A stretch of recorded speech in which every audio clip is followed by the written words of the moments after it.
ಈ ವರ್ಷ ನೀವೇನಾದರೂ ನೀಟ್ ಎಕ್ಸಾಮ್ನ ಬರೀತಾ ಇದ್ದೀರಾ ಅಂದರೆ ಈ ಒಂದು ವಿಡಿಯೋನ ಮಿಸ್ ಮಾಡ್ಕೊಳ್ಳೋಕ್ಕೆ ಹೋಗ್ಬಿಡಿ. ಯಾಕೆಂದರೆ N T A NEET application ಹಾಕಕ್ಕೆ ನಿಮ್ಗೆ ಏನೇನು ಡಾಕ್ಯುಮೆಂಟ್ಸ್ ನೀವು ರೆಡಿ ಮಾಡಿ ಇಟ್ಕೋಬೇಕು ಮತ್ತು ಯಾವ ಫಾರ್ಮೆಟಲ್ಲಿ ಇರಬೇಕು ಇದ್ರ ಬಗ್ಗೆ ಡೀಟೇಲಾಗಿ ತಿಳಿಸ್ಕೊಡ್ತೀನಿ. ವಿಡಿಯೋನ ಕೊನೆವರೆಗೂ ಕೂಡ ನೋಡಿ.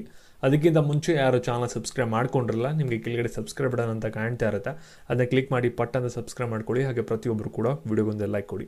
ಮತ್ತು ಟೆಲಿಗ್ರಾಮ್ ಚಾನಲ್ ಲಿಂಕ್ ಮತ್ತು ವಾಟ್ಸಪ್ ಚಾನಲ್ ಲಿಂಕ್ ಎರಡೂ ಕೂಡ ಡಿಸ್ಕ್ರಿಪ್ಷನ್ ಬಾಕ್ಸ್ ಕಮೆಂಟ್ ಸೆಕ್ಷನ್ ಇರುತ್ತೆ. ಅದಕ್ಕೆ ನೀವು ಪ್ರತಿಯೊಬ್ಬರು ಕೂಡ ಜಾಯ್ನ್ ಆಗಬೇಕಾಗುತ್ತೆ. ಯಾಕೆಂದರೆ ಅಲ್ಲಿ ನಿಮಗೆ KCT ಮತ್ತು ನೀಟ್ ಅಪ್ಡೇಟ್ಸ್ ಯಾವುದು ಕೂಡ ಮಿಸ್ ಆಗದೆ ಅಲ್ಲಿ ಅಪ್ಡೇಟ್ ಆಗ್ತಾ ಇರುತ್ತೆ. ಅದಕ್ಕೋಸ್ಕರ ಪ್ರತಿಯೊಬ್ಬರು ಕೂಡ ಜಾಯ್ನ್ ಆಗಿ. ಇವಾಗ ನಾವು ಡೈರೆಕ್ಟಾಗಿ ವಿಡಿಯೋ ಬಗ್ಗೆ ಬರೋಣ. ಇಲ್ಲಿ ನಾನು ಏನೇನು ಡಾಕ್ಯುಮೆಂಟ್ಸ್ ಬೇಕು ಅಂತ ತಿಳಿಸ್ಕೊಡ್ತಾ ಇದ್ದೀನಲ್ಲ, ಇದು NTA ನೀಟ್ ಅಪ್ಲಿಕೇಶನ್ ಹಾಕೋಕ್ಕೆ, ಅಂದರೆ ನೀಟ್ ಎಕ್ಸಾಮ್ ಬರೋಕ್ಕೆ ನೀವೇನು ಅಪ್ಲಿಕೇಶನ್ ಹಾಕ್ತೀರಾ ಆ ಒಂದು ಅಪ್ಲಿಕೇಶನ್ಗೆ ಏನೇನು ಡಾಕ್ಯುಮೆಂಟ್ಸ್ ಬೇಕು ಅಂತ ತಿಳಿಸ್ಕೊಡ್ತಾ ಇರೋದು. ಮತ್ತು 23ನೇ ತಾರೀಕು KE ಅವರು ಅಪ್ಲಿಕೇಶನ್ ಓಪನ್ ಮಾಡ್ತಾ ಇರಲ್ಲ, ಅದು ಬಂದ್ಬಿಟ್ಟು ನಿಮಗೆ ಕೌನ್ಸಲಿಂಗ್ ಕಮ್ CT ಎಕ್ಸಾಮ್ ಬರೋಕ್ಕೆ ಆ ಒಂದು ಅಪ್ಲಿಕೇಶನ್ ಆಗಿರುತ್ತೆ. ಮತ್ತು ನೀವು ಬರೀ ನೀಟ್ ಎಕ್ಸಾಮ್ ಬರೀತೀರಾ ಅಂದರೂ ಕೂಡ ಇವಾಗ ನೀಟ್ ಎಕ್ಸಾಮ್ ಎಲ್ಲ ಬರೆದು ನೀವು ಕರ್ನಾಟಕದಲ್ಲಿ ಕೌನ್ಸಿಲಿಂಗ್ ಅಟೆಂಡ್ ಮಾಡಬೇಕು 85% ರಿಸರ್ವೇಷನ್ ಸೀಟ್ಸ್ಗೆ, ಅಂದರೆ ಮೆಡಿಕಲ್ ಕಾಲೇಜಸ್ದು. ನೀವು ಬಂದ್ಬಿಟ್ಟು KE ಅಪ್ಲಿಕೇಶನ್ ಏನು ರಿಲೀಸ್ ಮಾಡ್ತಾರೆ ಜನವರಿ 23ನೇ ತಾರೀಕು, ಅದಕ್ಕೂ ಕೂಡ ನೀವು ಅಪ್ಲೈ ಮಾಡಬೇಕಾಗುತ್ತೆ. ಅದು ನೆನಪಿರಲಿ. ನೀವು ಬೇಕಾದ್ರೆ CT ಎಕ್ಸಾಮ್ನ ಸ್ಕಿಪ್ ಮಾಡ್ಬೋದಾಗಿರುತ್ತೆ. ಇವಾಗ ನಾವು ಡೈರೆಕ್ಟಾಗಿ ವಿಡಿಯೋ ಬಗ್ಗೆ ಬರೋಣ. ಇಲ್ಲಿ ನಿಮಗೆ ಏನೇನು ಡಾಕ್ಯುಮೆಂಟ್ಸ್ ಬೇಕಾಗುತ್ತೆ ಅಂದರೆ, ಮೊದಲನೇದಾಗಿ ಇಲ್ಲಿ ನಿಮ್ಮದು ಮೊಬೈಲ್ ನಂಬರ್ ಬೇಕಾಗುತ್ತೆ. ಮೊಬೈಲ್ ನಂಬರು, ಇಮೇಲ್ ಅಡ್ರೆಸ್ ಬೇಕಾಗುತ್ತೆ, ಮತ್ತು ಆಧಾರ್ ಕಾರ್ಡು ಏನು NTA ಅವ್ರು ಹೇಳಿದರೆ ಆ ಒಂದು ಫಾರ್ಮೆಟಲ್ಲಿ ಅಪ್ಡೇಟ್ ಆಗಿರುವಂಥ ಆಧಾರ್ ಕಾರ್ಡು ಕೂಡ ಬೇಕಾಗುತ್ತೆ, ಮತ್ತು ಆಲ್ಟರ್ನೇಟಿವ್ ಮೊಬೈಲ್ ನಂಬರು ಕೂಡ ಬೇಕಾಗುತ್ತೆ. ಇಲ್ಲಿ ಯಾರ್ಯಾರು ನೀವು ಮೊಬೈಲ್ ನಂಬರ್ನ ಕೊಡ್ತಾ ಇದ್ದೀರಾ ಅದನ್ನ ಕರೆಕ್ಟಾಗಿರೋದನ್ನ ಕೊಡಿ. ನಿಮ್ಮದೇ ಕೊಡಿ ಅಥವಾ ನಿಮ್ಮ ಮನೇಲಿ ಯಾರ್ದಾರು ಒಬ್ರದ್ದು ಕೊಡಿ, ಆ್ಯಕ್ಟಿವ್ ಆಗಿರೋದು ಕೊಡಿ. ಮತ್ತು ಇಮೇಲ್ ಅಡ್ರೆಸ್ಸು ಕೂಡ ನಿಮ್ಮದೇ ಓನ್ ಆಗಿರಲಿ.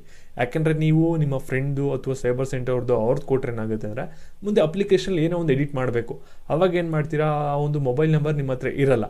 ಆವಾಗ ಏನಾಗುತ್ತೆ ಅಂದರೆ ಪ್ರಾಬ್ಲಮ್ ಬಂದ್ಬಿಟ್ಟು ನೀವೊಂದು ಅಪ್ಲಿಕೇಶನ್ ಎಡಿಟ್ ಮಾಡೋಕ್ಕೆ ಆಗಲ್ಲ, ಅದನ್ನ ಆಕ್ಸೆಸ್ ಮಾಡೋಕ್ಕಾಗಲ್ಲ, ಆಕ್ಸೆಸ್ ಕಳ್ಕೊತೀರ. ಅದಕ್ಕೋಸ್ಕರ ನಿಮ್ಮದೇ ಮೊಬೈಲ್ ನಂಬರ್ ಆಗಿರಬೇಕು, ನಿಮ್ಮದೇ ಇಮೇಲ್ ಅಡ್ರೆಸ್ ಆಗಿರಬೇಕು, ಅದನ್ನ ಕರೆಕ್ಟಾಗಿರೋದು ಕೊಡಿ. ಮತ್ತು ಆಧಾರ್ ಕಾರ್ಡ್ನ ಎಲ್ಲರೂ ಕೂಡ ಬೇಗ ಅಪ್ಡೇಟ್ ಮಾಡಿಸ್ಕೊಳ್ಳಿ, ಅವ್ರು ಯಾವ ರೀತಿ ಹೇಳಿದರೆ ಆ ಒಂದು ಫಾರ್ಮೆಟಲ್ಲಿ.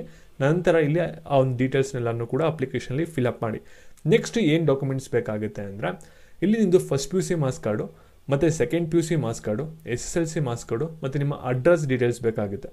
ಇಲ್ಲಿ ಫಸ್ಟ್ PUC ಮಾರ್ಕ್ಸ್ ಕಾರ್ಡಲ್ಲಿ ಏನು ಡೀಟೇಲ್ಸ್ ಬೇಕಾಗುತ್ತೆ ಅಂದರೆ, ನೀವು ಎಷ್ಟು ಸ್ಕೋರ್ ಮಾಡಿದ್ದೀರಾ, ಯಾವ ಒಂದು ಕಾಲೇಜಲ್ಲಿ ಓದಿದ್ದೀರಾ ಆ ಒಂದು ಡೀಟೇಲ್ಸ್ ಬೇಕಾಗುತ್ತೆ.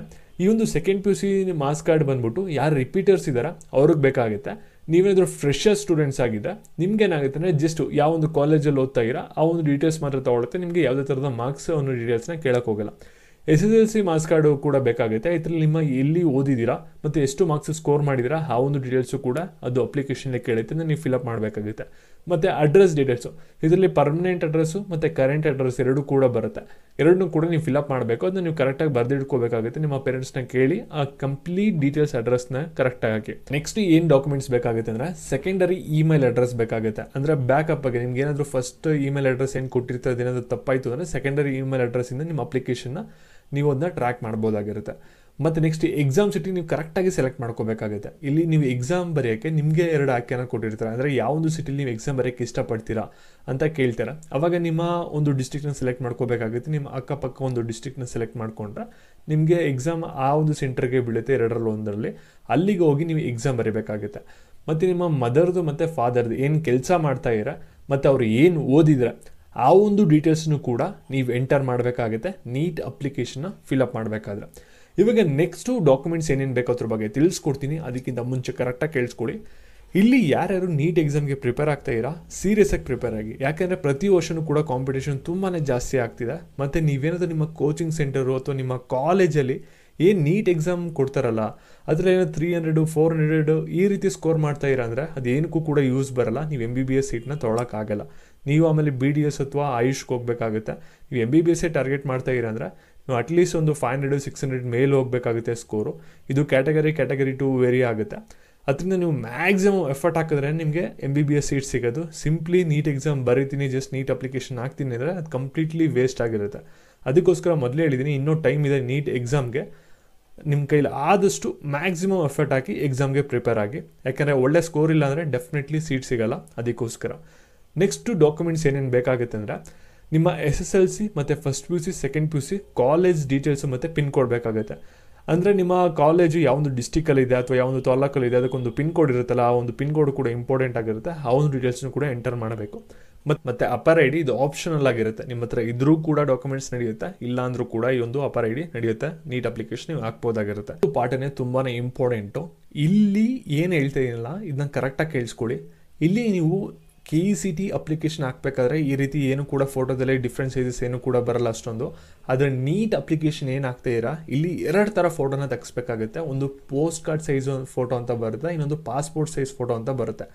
ಇಲ್ಲಿ ಪೋಸ್ಟ್ ಕಾರ್ಡ್ ಅಂದರೆ ಬೇರೆ, ಪಾಸ್ಪೋರ್ಟ್ ಸೈಜ್ ಫೋಟೋ ಅಂದರೆ ಬೇರೆ. ಇಲ್ಲಿ ಪಾಸ್ಪೋರ್ಟ್ ಸೈಜು ಮತ್ತು ಸ್ಟ್ಯಾಂಪ್ ಸೈಜು ನೀವು ಅವಾಗಿಂದನೂ ಕೂಡ ಯೂಸ್ ಮಾಡ್ತಾ ಬಂದಿರಾ, ಅದೇನು ಕನ್ಫ್ಯೂಷನ್ ಆಗಲ್ಲ. ಇಲ್ಲಿ ಪೋಸ್ಟ್ ಕಾರ್ಡ್ ಸೈಜ್ ಅಂದರೆ ಅದು ಸ್ವಲ್ಪ ಲಾರ್ಜರ್ ಆಗಿ ಬರುತ್ತೆ. ಇದನ್ನ ಫೋಟೋ ಸ್ಟುಡಿಯೋದವ್ರಿಗೆ ಹೇಳಿ ಅವರು ನಿಮಗೆ ಮಾಡಿಕೊಡ್ತಾರೆ ಒಂದು ಸೈಜಲ್ಲಿ, ಸರಿನಾ, ಫಾರ್ಮೆಟಲ್ಲಿ. ಅದನ್ನ ನೀವು ಯಾವ ರೀತಿ ತೆಗಿಸ್ಬೇಕಂದ್ರೆ ಇಲ್ಲಿ ಫೋಟೋ ತೆಗಿಸ್ಬೇಕಾದ್ರೆ ನಿಮ್ಮ ಇಮೇಜ್ ಹಿಂದ್ಗಡೆ ವೈಟ್ ಬ್ಯಾಕ್ಗ್ರೌಂಡ್ ಇರಬೇಕಾಗುತ್ತೆ. ಜೊತೆಗೆ ನಿಮ್ಮ ಫೇಸ್ ಬಂದ್ಬಿಟ್ಟು 80% ವಿಸಿಬಿಲಿಟಿ ಇರಬೇಕಾಗಿರುತ್ತೆ, ಸರಿನಾ. ನೆಕ್ಸ್ಟ್ ಫೋಟೋ ಕೆಳಗಡೆ ಬಂದ್ಬಿಟ್ಟು ನಿಮ್ಮ ನೇಮು ಮತ್ತು ಫೋಟೋ ಯಾವತ್ತು ತೆಗೆಸ್ಕೊಂಡ್ರಿ ಅನ್ನೋ ಒಂದು ಡೇಟ್ ಬಂದ್ಬಿಟ್ಟು ಇಲ್ಲಿ ಕೆಳಗಡೆ ಇರಬೇಕಾಗಿರುತ್ತೆ, ಸರಿನಾ. ಈ ರೀತಿ ಒಂದು ಫಾರ್ಮೇಟಲ್ಲಿ ನೀವು 2 ಫೋಟೋ ತೆಗಿಸ್ಬೇಕು. ಒಂದು ಪೋಸ್ಟ್ ಕಾರ್ಡ್ ಸೈಜ್ ಫೋಟೋ ಮತ್ತು ಇನ್ನೊಂದು ಪಾಸ್ಪೋರ್ಟ್ ಸೈಜ್ ಫೋಟೋ ಆಗಿರುತ್ತೆ. ಈಗ ನಿಮಗೆ ಒಂದು ಎಕ್ಸಾಂಪಲ್ ತೋರಿಸ್ತೀನಿ ನೋಡಿ. ಇಲ್ಲಿ ಪಾಸ್ಪೋರ್ಟ್ ಸೈಜ್ ಫೋಟೋ ಈ ರೀತಿ ಇದೆ. ಇಲ್ಲಿ ನಿಮ್ಮ SSLC ಮಾರ್ಕ್ಸ್ ಕಾರ್ಡಲ್ಲಿ ನಿಮ್ಮ ನೇಮ್ ಬಂದ್ಬಿಟ್ಟು ಸುರೇಶ್ ಎನ್ ಅಂತ ಇತ್ತು ಅಂದರೆ ಇಲ್ಲೂ ಕೂಡ ಅದೇ ನೇಮ್ ಇರಬೇಕು. ಇಲ್ಲಿ ನೋಡಿ ರಮೇಶ್ GR ಅಂತ ಇದೆ ನೇಮು. ಮತ್ತು ನೀವು ಯಾವತ್ತು ಫೋಟೋ ತೆಗ್ಸಿದ್ದೀರಾ, ನಾನು ಇವತ್ತಿನ ಡೇಟ್ ಹಾಕಿದ್ದೀನಿ 21/1/2025. ಈ ರೀತಿ ಡೇಟ್ ಇರಬೇಕು ನೀವು ಅಪ್ಲೋಡ್ ಮಾಡಬೇಕಾದ್ರೆ. ಇದನ್ನ ಕೇಳಿಸ್ಕೊಳ್ಳಿ ಕರೆಕ್ಟಾಗಿ. ಇಲ್ಲಿ ನೆಕ್ಸ್ಟ್ ನೀವು ಬಂದ್ಬಿಟ್ಟು 10 ಫಿಂಗರ್ಸ್ ಸ್ಟೂಡೆಂಟ್ ಇದು ಅದ್ರದ್ದು ಒಂದು ಪ್ರಿಂಟ್ನ ನೀವು ಅಪ್ಲೋಡ್ ಮಾಡಬೇಕಾಗುತ್ತೆ, ಸರಿನಾ. ನಿಮ್ಮದು ಫಿಂಗರ್ ಫುಲ್ ಇಲ್ಲಿ ಕವರ್ ಆಗಬೇಕು ನೋಡಿ. ಇಲ್ಲಿ ಮಾರ್ಕ್ ಕೊಟ್ಟಿದ್ದಾರಲ್ಲ ಇಲ್ಲಿವರೆಗೂ ಕೂಡ ಎಂಡ್ವರೆಗೂ ಕೂಡ ಬರಬೇಕಾಗುತ್ತೆ. 10 ಫಿಂಗರ್ದು ಕೂಡ ಈ ರೀತಿ ನೀವು ಪ್ರಿಂಟ್ ಹಾಕಬೇಕಾಗುತ್ತೆ. ಇಲ್ಲಿ ಏನಂದರೆ ತಂಬಿ ಇಂಪ್ರೆಷನ್ದು ಒಂದು ಮಿಷಿನ್ ಬರುತ್ತಲ್ಲ, ಅದು ಜಸ್ಟ್ ನಿಮ್ಮ 10 ಫಿಂಗರ್ನು ಕೂಡ ಡಿಪ್ ಮಾಡಿ ಒಂದು ವೈಟ್ ಕಲರ್ ಶೀಟ್ಗೆ ಅದನ್ನ ಪೇಸ್ಟ್ ಮಾಡಿ, ಸರಿನಾ. ಪೇಸ್ಟ್ ಮಾಡಿಬಿಟ್ಟು ನೆಕ್ಸ್ಟ್ ನೀವು ಒಂದು ಅಪ್ಲೋಡ್ ಮಾಡ್ಬೋದಾಗಿರುತ್ತೆ. ನೆಕ್ಸ್ಟ್ ನಿಮ್ಮ ಸಿಗ್ನೇಚರ್ ಬಂದ್ಬಿಟ್ಟು ನಿಮ್ಮ ಫುಲ್ ನೇಮ್ ಬರೀತಿರಲ್ವ ಸಿಗ್ನೇಚರು, ಅದನ್ನ ನೀವು ಒಂದು ವೈಟ್ ಶೀಟಲ್ಲಿ ಬರೆದು ಅದನ್ನು ಕೂಡ ಅಪ್ಲೋಡ್ ಮಾಡಬೇಕಾಗುತ್ತೆ. ಎಲ್ಲ ಡಾಕ್ಯುಮೆಂಟ್ಸು ಕೂಡ ನೀವು ರೆಡಿ ಮಾಡಿ ಇಟ್ಕೊಂಡು ನೀವು ನೆಕ್ಸ್ಟು NTA ನೀಟ್ ಅಪ್ಲಿಕೇಶನ್ ಏನು ಬಿಡ್ತಾರೆ ಈ ಫೆಬ್ರವರಿ ಫಸ್ಟ್ ವೀಕ್ ಅಥವಾ ಮಿಡ್ಡಲ್ಲಿ ಬರುತ್ತೆ ಅಂತ ಹೇಳಿದರೆ ಅಲ್ಲಿ ನೀವು ಅಪ್ಲೈನ ಮಾಡ್ಬೋದಾಗಿರುತ್ತೆ, ಸರಿನಾ. ಮತ್ತು ನಿಮ್ಗೇನಾದರೂ ಪೇಯ್ಡ್ ಮೆಂಬರ್ಶಿಪ್ ಬೇಕೋ, ಕೌನ್ಸಿಲಿಂಗ್ ಸ್ಮೂತಾಗಿ ಹೋಗ್ಬೇಕಂದ್ರೆ ಈ ಒಂದು ನಂಬರ್ಗೆ ನೀವು ಜಸ್ಟ್ ಒಂದು ವಾಟ್ಸಪ್ ಮಾಡಿದ್ರೆ ನಿಮಗೆ ಪರ್ಸನಲ್ ಗೈಡೆನ್ಸ್ ಸಿಗುತ್ತೆ. ಯಾರಿಗೆ ಇಂಟ್ರೆಸ್ಟ್ ಇರುತ್ತೆ ಅವ್ರು ಮಾತ್ರ ವಾಟ್ಸಪ್ ಮಾಡಿ, ಎಲ್ಲರೂ ಕೂಡ ಮಾಡೋಕ್ಕೆ ಹೋಗ್ಬೇಡಿ. ಮತ್ತು ಇದೇ ರೀತಿ ಅಪ್ಡೇಟ್ಸ್ ಬೇಕು ಯೂಟ್ಯೂಬಲ್ಲಿ ಅಂದರೆ ಚಾನಲ್ ಸಬ್ಸ್ಕ್ರೈಬ್ ಮಾಡಿಕೊಂಡು ವಿಡಿಯೋಗೊಂದು ಲೈಕ್ ಕೊಡಿ. ಧನ್ಯವಾದಗಳು.